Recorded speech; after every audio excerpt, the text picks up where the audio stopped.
Tinapay mula sa langit. A daily morning devotion with CRC Fem.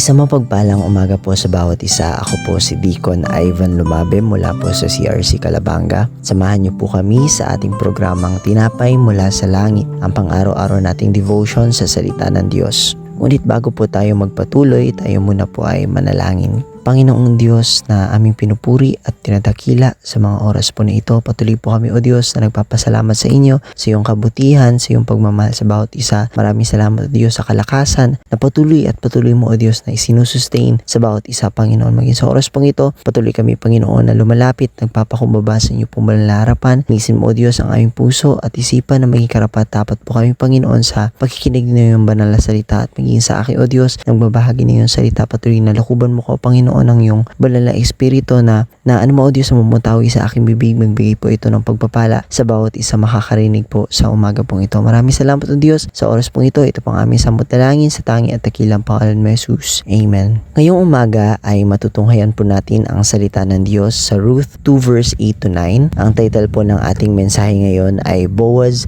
speaks kindly to Ruth. Sabi po dito, so Boaz said to Ruth, "My daughter, listen to me. Don't go and glean in another field and don't go away from here. Stay here with the women who work for me. Watch this field where the men are harvesting and follow along after the women. I have told the men not to lay a hand on you, and whenever you are thirsty, go and get a drink from the water jars the men have filled." Sa Book of Ruth po, makikita po natin ang story ni Ruth na nasa isang mahirap na situation kasama si Naomi. Para magkaroon sila ng pagkain, pumunta si Ruth sa bukid upang mamulot ng mga natitirang butil. Doon niya nakilala si Boaz, at sa passage natin ngayon, makikita natin kung paano kinausap ni Boaz si Ruth with kindness, concern, protection, and generosity po. First, Boaz showed kindness through his words. Sinabi niya kay Ruth, "My daughter, listen to me." Simple words po ito, pero makikita natin na may respect at concern si Boaz kay Ruth. Hindi siya minamaliit dahil mahirap ang kanyang situation. Instead, spoke to her with kindness. Minsan po, hindi natin alam kung ano ang pinagdadaanan ng isang tao. Kaya importante po kung paano tayo magsalita. A simple encouraging word can make someone feel valued. As a Christians, let us choose words that encourage rather than discourage.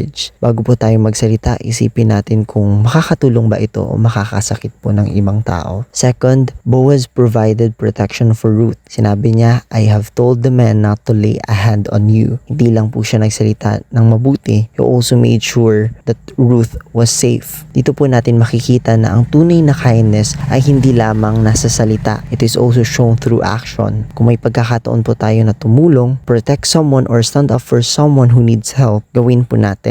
Hindi po natin kailangan maging powerful para maging blessing. Even in small ways, we can show God's love. Third po, Boaz showed generosity. Sinabi rin niya kay Ruth na kapag nauuhaw siya, maaari siyang kumuha ng tubig. Makikita po natin na iniisip ni Boaz hindi lamang ang immediate situation ni Ruth, kundi pati ang kanyang needs habang nagtatrabaho siya. This reminds us that generosity does not always mean giving something big. Sometimes, it can be as simple as sharing what we have, helping someone, listening to them, or giving encouragement po. Minsan po iniisip natin na wala tayong sapat para makatulong, pero ang mahalaga ay willing tayong gamitin kung ano ang meron tayo. Lastly, Boaz teaches us how to use our influence. May position at resources si Boaz, pero hindi niya ito ginamit para sa sarili lamang. He used what he had to help and protect Ruth. Ganito rin po dapat tayo. Whatever influence, position, talent, or responsibility God has given us, gamitin po natin ito for good. Kung leader po tayo, let us lead with kindness. Kung may younger people na tumitingin sa atin, let us become a good example. At kung may pagkakataon tayong mag-encourage, let us take that opportunity. Ang Ruth 2 verse 8 to 9 ay nagtuturo po sa atin na ang kindness ay hindi lamang magandang salita. It is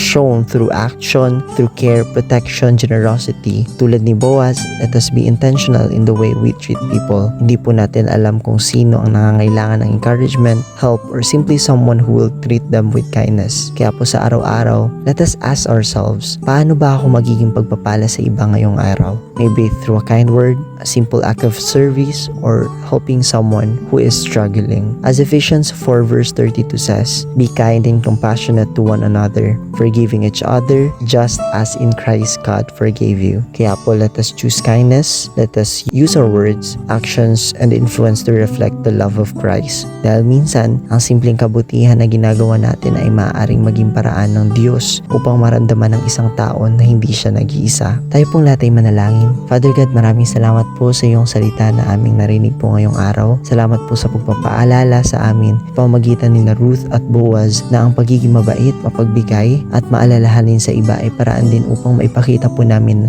ang iyong pagmamahal. Panginoon, turuan niyo po kami magkaroon ng pusong tulad ni Boaz, marunong magsalita ng may kabutihan, tumulong sa nangangailangan, gamitin at kung ano mayroon kami upang maging pagpapala sa iba. Pagpalain mo po ang bawat isa na nakikinig po ngayon sa inyong salita. Tulungan mo po kaming maisabuhay ito araw-araw, maging pagpapala sa mga taong nakapaligid sa amin. Maraming salamat po sa iyong pagmamahal, karunungan at gabay. Ito po ang aming samot dalangin sa pangalan mo, Jesus. Amen. Maraming salamat po sa pakikinig ng salita ng Diyos. Please be with us on our next episode tomorrow at 5:30 a.m. Philippine time for daily devotion and meditation of the gospel. You are free to share this video so that many could be blessed by God's word. And please don't forget to click the notification bell.